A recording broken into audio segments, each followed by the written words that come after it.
اب یہ آپ سمجھ جائیں کہ جو سائفر آتا ہے فورن آفس کے اندر وہ کبھی کسی کے پاس نہیں جاتا, وہ صرف فورن آفس میں رہتا ہے, وہ چوری نہیں ہو سکتا, وہ فورن آفس میں پڑا ہوتا ہے. جو ہمارے پاس آتا ہے اور جس میں prime minister, president, army chief, ISI کا چیف, اور پھر ایک جاتا ہے اس کا جو جاتا ہے کیبنٹ سیکرٹری کے پاس, یہ یاد رکھیں کہ یہ وہ سائفر نہیں جاتا. یہ سائفر کا جو مفہوم ہوتا ہے وہ اپنے لفظوں میں لکھ کے ہمارے پاس پہنچتا ہے. تو سائفر فورن آفس میں رہتا ہے, وہ کبھی وہ نہ چوری ہوا ہے, نہ وہ اور کوئی دیکھ سکتا ہے, نہ پرائم منسٹر, ہم کوئی نہیں دیکھ سکتے, کیونکہ یہ سائبر سیکیورٹی کا قانون ہے جو کہ کیبنٹ ڈویژن بتاتی ہے ان کو, فورن آفس کو. تو پہلے تو یہ سائٹ پہ کر دیں کہ سائفر کا جو کوڈ تھا وہ کبھی بھی پبلک نہیں ہوا, کسی نے نہیں وہ دیکھا بشمول پرائم منسٹر کے, ہم نے کسی نے نہیں وہ دیکھا. ہمارے پاس وہ آیا کہ وہ سائفر کے اندر ایمبیسڈر اسد مجید اور ڈونلڈ نون نے کیا بات چیت کی, وہ ہمارے پاس آیا. اب سب کے لیے وہ میں نے بڑے احتیاط سے اس کو, جب میرے سامنے آیا تو بڑے ہم نے احتیاط کی. کیا کیا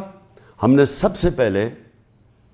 اس کو فیصلہ کیا آپس میں کہ ہم یہ پبلک نہیں, ابھی اس کے اوپر بات نہیں کریں گے, کیونکہ OIC کی کانفرنس تھی پاکستان میں 22 اور 23 مارچ کو, تو سائفر آ چکا تھا 6 مارچ کا. ہم نے اس کانفرنس کی وجہ سے ہم چپ کر کے بیٹھے رہے کہ کیونکہ باہر سے منسٹر آ رہے ہیں اور شور میں جاتا ہے اس کا, تو ہم نے کہا ملک کو نقصان پہنچے گا. حالانکہ جو سائفر کے اندر چیزیں ہیں وہ میں آپ کو بتاؤں, اس سے بڑا نقصان ملک کو کیا پہنچنا تھا کہ پوری سازش ہوئی گورنمنٹ گرانے کی, رجیم چینج کی. 27 تاریخ کو میں نے جلسے میں جو ایک کاپی لہرائی وہ سائفر نہیں تھا, جو سائفر کے اندر پیغام تھا, تو وہ میں نے بتایا. اور میں نے تب بھی محتاط رہا, میں نے یہ نہیں بتایا کہ میں نے کہا یہ بڑا سینسٹیو ہے, میں نے لکھ کے بتایا کہ میں صرف کوئی غلط بات نہ کہہ دوں, کیونکہ انٹرنیشنل ریلیشنز ہیں, ہماری دوسرے ملکوں کے ساتھ تعلقات ہیں, وہ نہ خراب ہو جائیں. اس کے بعد میں نے کیبنٹ میں رکھا, کیبنٹ کے سارے ممبرز کو بتایا گیا کہ یہ سائفر آیا ہے, اور یہ سمجھ لیں کہ یہ کتنی بڑی اس ملک سے, میں سمجھتا ہوں کہ یہ کتنی بڑی ملک کی توہین ہوئی کہ ایک باہر کا ایک آفیشل وہ پاکستان کے ایمبیسڈر کو کہہ رہا ہے کہ اپنے پرائم منسٹر کو اگر تم نے نہ ہٹایا, ووٹ آف نو کانفیڈنس, جو پھر سے میں یاد کرا دوں کہ ابھی آئی نہیں تھی, تو پاکستان کے لیے مشکلات ہوں گی, اور اگر اس کو ہٹا دیا تو سب کچھ معاف ہو جائے گا. یہ تھا سائفر میں. اور جو ایمبیسڈر تھے, پھر سے میں آپ کو بتا دوں, اسد مجید, انہوں نے لکھا اس میں کہ میرے خیال میں تمہیں اس کے امریکہ کے خلاف ان کو پروٹیسٹ کرنا چاہیے, ڈیمارش کرنا چاہیے کہ یہ کبھی اس طرح کی زبان استعمال نہیں ہوتی, ایسی دھمکی نہیں دی جاتی. میں پہلے کیبنٹ میں رکھتا ہوں, پھر 28 مارچ کو نیشنل سیکیورٹی کاؤنسل میں رکھتا ہوں, اور وہ نیشنل سیکیورٹی کاؤنسل میں سارے سروس چیف ہوتے ہیں. جنرل باجوہ تھے وہاں, ایئر چیف تھے ادھر, نیوی کے چیف تھے, جوائنٹ چیف آف سٹاف تھے, ہمارے ساری کیبنٹ کے سینئر ممبرز تھے, فورن آفس کے سیکرٹری بیٹھے ہوئے تھے. اور اس میں کیا فیصلہ ہوتا ہے کہ ہمیں جس طرح ایمبیسڈر اسد مجید نے ریکمینڈ کیا, ہمیں ڈیمارش کرنا چاہیے, ہمیں امریکہ کو پروٹیسٹ کرنا چاہیے کہ یہ آپ نے ہمارے اندرونی معاملات میں مداخلت کی. تو جب وہ اس میں آ گیا نیشنل سیکیورٹی کاؤنسل میں, اور ڈیمارش کر دی, تو جو اس کی جو سائفر کے اندر چیزیں لکھی ہوئی وہ تو پبلک ہو گئی. کیونکہ جب آپ نے پبلک ایک سٹیٹمنٹ دے دی کہ کہہ دیا کہ ہم نے اس کی کیا, تو وہ تو سیکرٹ تو نہ رہا وہ, کیونکہ ڈیمارش نے آپ نے کس پہ, تو یہ چیزیں سامنے آ گئی نیشنل سیکیورٹی کاؤنسل میں, اور کیبنٹ میں بھی ڈسکس ہو گئی. اس کے بعد پارلیمنٹ کے اندر ہم نے ان کیمرہ سارے اپوزیشن لیڈرز کو بلایا کہ آپ کو پتہ ہونا چاہیے کہ کس طرح کی پاکستان میں توہین ہوئی.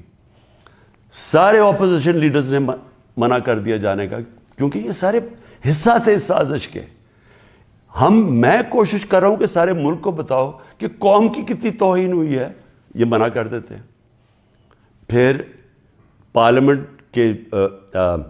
پارلیمنٹ سے جو اسپیکر ہوتے ہیں وہ چیف جسٹس آف پاکستان کو بھیجتے ہیں, اور میں بھی انہیں کہتا ہوں کہ اس کے اوپر انکوائری کریں کہ یہ جو مداخلت ہوئی ہے اس کے اندر پتہ تو چلے کہ یہ ہوا کیا, کتنی بڑی سازش ہوئی ہے کہ سٹی گورنمنٹ کے اوپر, الیکٹڈ پرائم منسٹر کے اوپر دھمکی ملتی ہے, اور پھر اس کے گورنمنٹ گرانے کی پوری تیاریاں شروع ہو جاتی ہیں, لوگ بھاگنا شروع ہو جاتے ہیں, الائز چلے جاتے ہیں. اور یہ پیغام کس کو تھا؟ مجھے تو پتا تھا پیغام کس کو ہے, جنرل باجوہ کے لیے پیغام دیا گیا تھا, کیونکہ اسی کے پاس پاور تھی نا گورنمنٹ گرانے کی, باقی تو کوئی پرائم منسٹر کو نہیں ہٹا سکتا تھا. تو اس کے بعد جب یہ, اور پھر کیبنٹ کے اندر ہم نے اس کو ڈی کلاسیفائی بھی کر دیا. تو مجھے ابھی تک یہ نہیں سمجھ آ رہی کہ ایف آئی اے چاہتی کیا ہے, کہ جب سائفر تو سیف, جس طرح ثناء اللہ نے کہا وہ فورن آفس میں پڑا ہے, وہ تو اس کے اوپر تو اس کا تو کسی کو پتہ ہی نہیں ہے جو سائفر کی کوڈ ہے. ہمارے پاس جو جس کو پیرافریز کہتے ہیں انگریزی میں لفظ, ہمارے پاس جو آتا ہے وہ تو اس کا مفہوم آیا تھا, اور وہ جا کے نیشنل سیکورٹی کاؤنسل اور کیبنٹ میں جب رکھا اور بعد میں ڈی کلاسیفائی بھی کر دیا, تو وہ تو پھر ایک سیکرٹ ڈاکیومنٹ نہیں رہا. اب اصل چیز پہ آ جائیں کہ کیا کسی ملک میں کوئی بتا سکتا ہے, ہمارا تو 25 کروڑ کی آبادی ہے, کسی 50 لاکھ کی آبادی, چھوٹے چھوٹے نیوزی لینڈ جیسے شہر, چھوٹے سے یعنی ملک, اور کتنے ہیں ایسے, ہالینڈ ہیں, چھوٹے چھوٹے شہر ہیں, چھوٹی چھوٹی آبادی ہے. کوئی تصور کر سکتا ہے کہ کسی ملک سے, امریکہ کا کوئی بھی جس طرح آفیشل, وہ جا کے اس کے ایمبیسڈر کو کہے کہ اپنے پرائم منسٹر کو گرا دو, نہیں تو ہم تمہیں یہ کر دیں گے. جب امریکہ نے رجیم چینج کیا ہے پہلے, تو جو خود ہی ان کے سی آئی اے کے اور MI6 کے جو پیپرز ڈی کلاسیفائی ہوئے ہیں, ان میں کیا چیز نکلی؟ مصدق کی گورنمنٹ گرائی گئی, رجیم چینج کیا گیا 1950 کی دہائی میں. تو وہ تو کوئی سائفر نہیں بھیجا وہاں, وہ تو کوئی ایمبیسڈر سے پیغام نہیں بھیجا, وہ تو پہلے پوری سازش کی گئی, اپوزیشن کے ساتھ مل کے, میڈیا کے ساتھ میڈیا پہ پیسہ چلا, پہلے اس کو برا بھلا کہا گیا, اور پھر ان کے آرمی چیف کے ذریعے اس کی گورنمنٹ گرا دی. اور پھر دوسری 70 کی دہائی میں چلی کے اندر ایلیندا کو, پریزیڈنٹ ایلیندا کو گرایا گیا, اور وہ بھی کسی نے سائفر نہیں بھیجا, انہوں نے ان کے آرمی چیف کے ذریعے اس کی گورنمنٹ گرا دی, کو کر دیا. تو جب رجیم چینج ساؤتھ امریکہ میں بھی ہوتا ہے تو اس طرح تو پھر بھی نہیں ہوتا کہ پہلے وہ کوئی ایمبیسڈر سے دھمکی دی جائے. تو میں آخر میں یہ کہنا چاہتا ہوں اپنی قوم سے کہ دیکھیں, یہ کوششیں ساری ہو رہی ہیں کسی نہ کسی طرح عمران خان کو راستے سے ہٹانے کی. یہ پوری ہر چیز کے پتہ نہیں 180 کیسز ہیں, اور ایک اور اب وارنٹ بھی نکلا ہی ہے. الیکشن کمیشن کی توہین ہو گئی, یہ دنیا میں آپ نے نہیں کبھی سنا. عدالتوں کی تو توہین ہوتی ہے, الیکشن کمیشن کی توہین ہونے وارنٹ نکلائیں. پوری کوشش ہے کسی نہ کسی طرح اس کو جیل میں ڈال دیں. میں کھڑا ہوں, جیل کے لیے بھی تیار ہوں, لیکن قوم کو میں یہ بتا دوں کہ میں انشاءاللہ ہر کیس کا ثابت کروں گا اسی ملک میں بیٹھ کے کہ ہر کیس انہوں نے جعلی بنایا ہے, بوگس بنایا ہے, اور ہر کیس جب عدالت میں جائے گا, جب سنا جائے گا, کوئی جج بھی سزا نہیں دے سکتا پورا کیس سن کے, کیونکہ یہ سارے جعلی کیسز ہیں. اور اس کا مقصد اس ملک میں انصاف نہیں لانا, اس ملک میں انصاف کی قبر کھودنی ہے, تاکہ کسی طرح جنگل کا قانون جو طاقتور ہے وہ کسی طرح اس ملک کی جمہوریت بھی ختم کر دے, وہ طاقتور اس ملک کی عوام کی آواز ختم کر دے, وہ اس ملک کی سب سے بڑی پارٹی کو کسی طرح ختم کر دے,